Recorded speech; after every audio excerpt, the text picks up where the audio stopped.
Hi guys, welcome to my channel Becook imagination world. तो guys, आज मैं Becook fan fiction billionaire boy marriage a poor boy का 4 chapter start करने वाली हूँ। नेक्स्ट डे ते जल्दी से रेडी होकर अपने वर्क के लिए निकल गया। ते और काई एक ही जगह पर काम करते थे। ते चाहता था कि आज वह काई से मिलकर सारी बातें उसे बता दे। ते अपना काम खत्म करके जब काई के पास पहुंचा तो उसने देखा कि काई किसी गर्ल के साथ बैठा हुआ है और हंस हंस के बातें कर रहा है।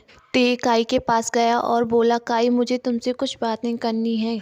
वह गर्ल तेई की वॉइस सुनकर फेक स्माइल करते हुए बोली, मुझे यहाँ से चलना चाहिए काई, शायद तुम्हारे बॉयफ्रेंड को तुमसे कुछ पर्सनल बात करनी होगी। यह कहकर वह गर्ल वहाँ से जाने लगी। काई ने उस गर्ल का हाथ पकड़कर उसे वापस अपने पास बैठाते हुए बोला, तुम्हें यहाँ से जाने की कोई जरूरत नहीं है, वैसे भी अब वह मेरा बॉयफ्रेंड नहीं है।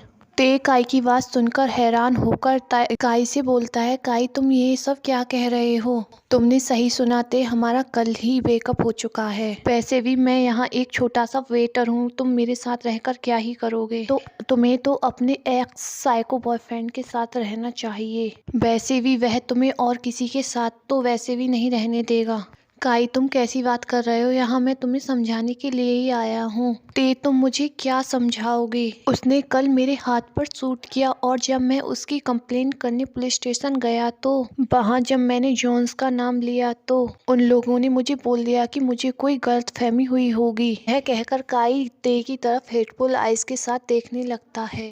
ते काई से कुछ कहना चाहता था पर तभी कैफे की ओनर ते को अपने पास बुलाती हैं। ते को काई के पास से जाना पड़ता है और ओनर से जाकर पूछता है, हाँ सर बताइए, आपको मुझसे कुछ काम था क्या सर? हाँ ते, आज काम ज़्यादा है तो इसलिए तुम्हें ओवर टाइम करना होगा। ते हाँ में हेड शेक करता है और वहाँ से चला जाता है और अपने काम में लग गया। ते को काम करते करते टाइम का पता ही नहीं चला। वह तो अपनी सोच में बिजी था। उसे इस बात की कोई टेंशन नहीं थी कि काई ने उससे ब्रेकअप कर लिया। उसे तो बस यह डर था कि पता नहीं जंगकुक आगे अब क्या करेगा। तभी ते का फोन रिंग होने लगता है। ते फोन रिसीव करता है तो दूसरी तरफ से जिम बरेडली पूछता है, ते तुम ठीक तो हो ना? तुमने पार्टी से जाने के बाद ना ही तो मेरा फ़ोन रिसीव किया और ना ही मेरे मैसेज का कोई रिप्लाई किया। क्या तुम ठीक हो? तुम्हें पार्टी के बाद क्या जंगकुक मिला था? वह तुम्हारे पार्टी से निकलने के तुरंत बाद ही चला गया। जिमिना शांत हो जाओ, मैं ठीक हूँ। मैं काम कर रहा था और फ़ोन बैग में रखा था, इस वजह से मैं तुमसे बात नहीं कर पाया। ते अब कहाँ हो तुम? बस अभी मेरा काम ख़त्म हुआ है, मैं घर की तरफ ही जा रहा हूँ। ते मेरे घर आ जाओ, आज मेरी छुट्टी है और मैं यहाँ बोर हो रहा हूँ। अगर तुम मेरे पास आई तो मैं तुम्हारे लिए अच्छी सी डिश बनाऊंगा। ठीक है मैं आ रहा हूँ, वैसे भी मुझे बहुत ज़्यादा भूख लगी है, इसलिए तुम डिश तैयार रखना। यह कहकर ते फोन कट कर देता है और टैक्सी में बैठकर जिमिन के घर की तरफ निकल जाता है। जिमिन के घर पहुंचकर ते डाइनिंग टेबल पर बैठकर डिनर कर रहा था और जिमिन कल पार्टी के बाद क्या हुआ उसके बारे में ही सवाल पूछे जा रहा था। उसे पता था कि वह जिमिन से ज़्यादा देर तक कोई भी बातें नहीं छिपा सकता है, इसलिए वह जिमिन को कल की सारी बातें बता देता है। पर वह जंगकुक ने जो उसे पार्टी में फोर्सफुली किस किया था उसके बारे में जिमिन को कुछ भी नहीं बताता। जिमिन ते की सारी बात सुनकर एक्साइटेड होते हुए कहता है, क्या सच में जंगकुक ने तुम्हें कल प्रपोज किया था? ते हैरान होकर जिमिन की तरफ देखता है। पर जिमिना, काई ने मुझसे ब्रेकअप कर लिया है और वो मुझसे कोई भी बात नहीं कर रहा है। जिमिन सीरियस होकर कहता है, ते तुम उस काई को छोड़ो और मुझे यह बताओ कि तुम अब भी क्या जंगकुक से प्यार करते हो या नहीं? इससे कोई फ़र्क नहीं पड़ता कि मैं उससे लव करता हूँ या नहीं, पर अब हम एक साथ कभी नहीं हो सकते। वैसे ते मैं तुमसे कुछ कहना चाहता था पर मैंने कहा नहीं। वैसे मुझे वो काई बिल्कुल भी पसंद नहीं है, वह तुम्हें डिजर्व नहीं करता। यह बात तुम्हें भी पता है कि जंगकुक तुमसे कितना लव करता है। जिमिना, बस अब मैं इस बारे में और कोई भी बात नहीं करना चाहता। तुम्हें पता है ना, मैं उसकी वजह से ऑलमोस्ट अपनी फैमिली को खोने वाला था। मुझे पता है ते, पर उसमें उसकी कोई गलती नहीं थी, यह बात तुम भी जानते हो। वह तब यहाँ था भी नहीं, वह तब अदर कंट्री में स्टडी कर रहा था। ते ने पेनफुल स्माइल करते हुए कहा, तुम ये सही बोल रहे हो जिमिना कि वह यहाँ नहीं था, पर हुआ तो सब उसकी ही वजह से था और उसकी उस जॉन फैमिली ने ही वो सब कराया था। पर मुझे पता है ते, तुम अब भी जंगकुक को भूल नहीं पाए हो। जिमिन की बात सुनकर ते का मूड ऑफ हो जाता है।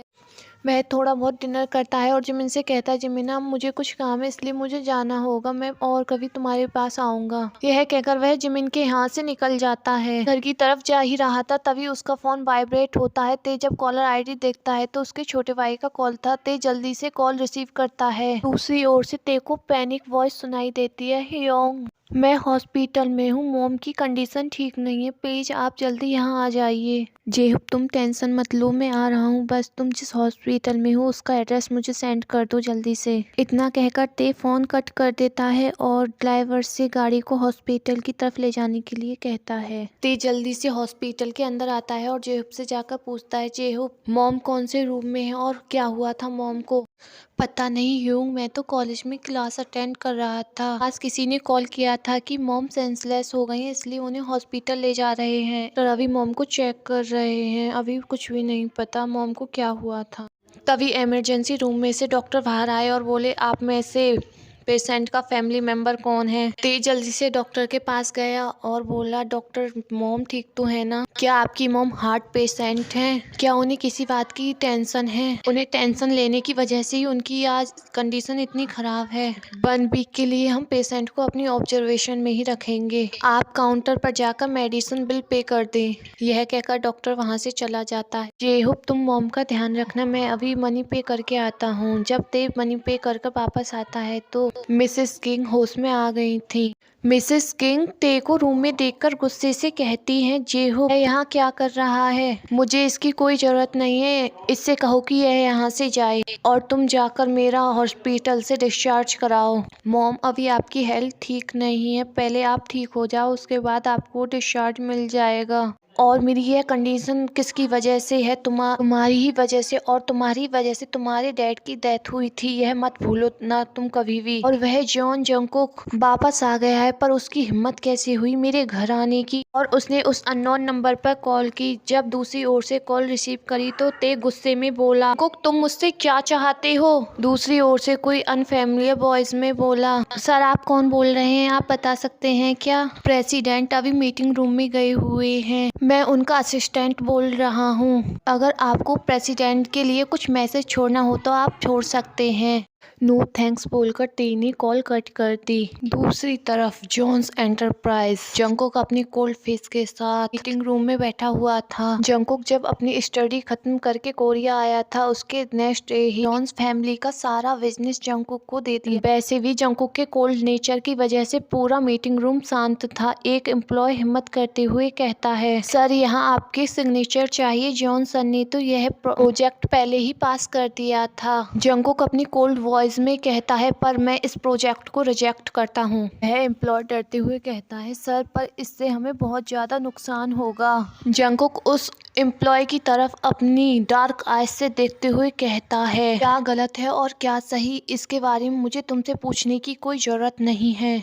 और हाँ, अब यहाँ का सीईओ मैं हूँ ना कि मिस्टर जॉन, तो इसलिए यहाँ अब मेरा ही डिसीजन चलेगा। जिसको भी इस बात से प्रॉब्लम हो वह रिजाइन देकर यहाँ से जा सकता है। जंगकुक की बात सुनकर सभी लोग डर की वजह से शांत हो गए। ऐसे में जंगकुक मीटिंग रूम से बाहर आ गया। जंगकुक जब अपने केबिन में पहुंचा तो जंगकुक का असिस्टेंट अपनी लो वॉइस में बोला, सर अभी किसी का कॉल आया था पर उन्होंने अपना नाम नहीं बताया। जंगकुक ने तुरंत अपनी कॉलर आईडी चेक की। कॉलर आईडी देखकर जंगकुक के फेशियल एक्सप्रेशन तुरंत चेंज हो गया और उसने वापस उस नंबर पर कॉल की। गाइज बस आज के लिए इतना ही, और स्टोरी को इतना प्यार देने के लिए थैंक्स। अगर आपको यह स्टोरी पसंद आ रही हो तो प्लीज़ कमेंट और लाइक कर देना और मेरे चैनल को सब्सक्राइब कर लेना।